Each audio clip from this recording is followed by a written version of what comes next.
नमस्कार बंधुरा your parcel YouTube channel आपनादेर प्रत्येककेई स्वागत और भिडियोते क्लिक करार जन्य असंख्य धन्यवाद।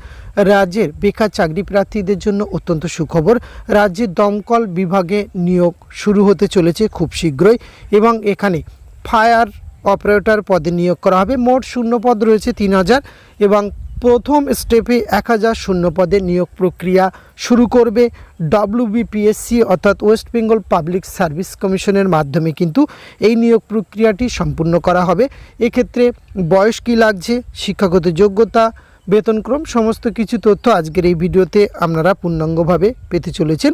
ভিডিওটি আপনারা পুরোপুরি দেখতে থাকুন, সাথে চ্যানেলটিতে নতুন হলে অবশ্যই সাবস্ক্রাইব করে পাশে থাকা বেল আইকনটি অন করে রাখুন যাতে করে এই ধরনের নিত্য নতুন আপডেট সবার আগে আপনার কাছে পৌঁছে যায়। তো আসুন সরাসরি আমরা আজকের আপডেটটি দেখে নিই। ফায়ার অপারেটর নিয়োগ ভালো খবর, চাকরি প্রার্থীদের জন্য দমকলে 1000 ফায়ার অপারেটর নিয়োগ করবে রাজ্য সরকার। মন্ত্রিসভার অনুমোদন দিলেন মুখ্যমন্ত্রী মমতা বন্দ্যোপাধ্যায়। রাজ্য সরকারি চাকরিতে ফের নতুন নিয়োগের প্রস্তাবে অনুমোদন দিল রাজ্য মন্ত্রিসভা। গতকাল অর্থাৎ বুধবার এই রাজ্য মন্ত্রিসভার বৈঠক ছিল, সেখানে কিন্তু এই ফায়ার অপারেটর নিয়োগের 1000 শূন্য পদের অনুমোদন পেয়ে গেল রাজ্য মন্ত্রিসভা থেকে। আর কিছুদিনের মধ্যে কিন্তু পাবলিক সার্ভিস কমিশনের মাধ্যমে এই নিয়োগটি সম্পূর্ণ করা হবে। মুখ্যমন্ত্রী মমতা বন্দ্যোপাধ্যায়ের পৌরোহিত্যে বুধবার নবান্নে রাজ্য মন্ত্রিসভার বৈঠক হয়। সেখানে প্রস্তাব পেশ করা হয় যে দমকল বিভাগে 1000 শূন্য পদে এবার নিয়োগ করা জরুরি। ফায়ার অপারেটর পদে মোট শূন্য পদ রয়েছে 3000।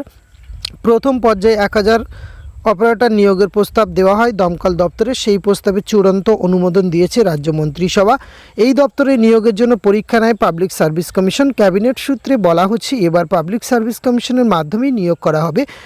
মন্ত্রিসভার বৈঠকে অনুমোদনের পর দমকল দপ্তর সরাসরিভাবে প্রস্তাব পাঠাবে পিএসসিকে, তারপরে নিয়োগ প্রক্রিয়া শুরু করবে কমিশন। এই পদে আবেদনের জন্য ন্যূনতম মাধ্যমিক পাস হতে হবে, বয়স 18 থেকে 27 বছরের মধ্যে। তবে তপশিলি জাতি, উপজাতি বা অন্যান্য অনগ্রসর শ্রেণীর জন্য কিন্তু নির্দিষ্ট বয়সের ছাড় রয়েছে। বর্তমানে রাজ্যে ফায়ার অপারেটর পদে বেতন কাঠামো হলো পে স্কেল 5400 টাকা থেকে 25200 টাকা, সেই সঙ্গে গ্রেড পে রয়েছে 2600 টাকা। পাবলিক সার্ভিস কমিশন এই নিয়োগ প্রক্রিয়া পরিচালনা করবে। এই ধরনের গুরুত্বপূর্ণ আপডেট কিন্তু উঠে এসেছে এবং এটা খুব তাড়াতাড়ি পিএসসির মাধ্যমে কিন্তু নোটিফিকেশান অফিসিয়ালি প্রকাশ হয়নি, খুব তাড়াতাড়ি অফিসিয়ালি নোটিফিকেশান প্রকাশিত হয়ে যাবে। তো যারা চ্যানেলটিতে নতুন আসেন তাদেরকে বলবো অবশ্যই সাবস্ক্রাইব করে রাখুন, কারণ এই ধরনের নোটিফিকেশান প্রকাশিত হওয়া মাত্রই সবার আগে আপনার কাছে এই চ্যানেলে আপনি ভিডিও পেয়ে যাবেন। এইটুকু তথ্য আপনাদের সঙ্গে শেয়ার করা ছিল। এটি যদি ভালো লাগে অবশ্যই আপনারা একটা লাইক কমেন্ট শেয়ার করবেন। ধন্যবাদ, প্রত্যেকে ভালো থাকবেন।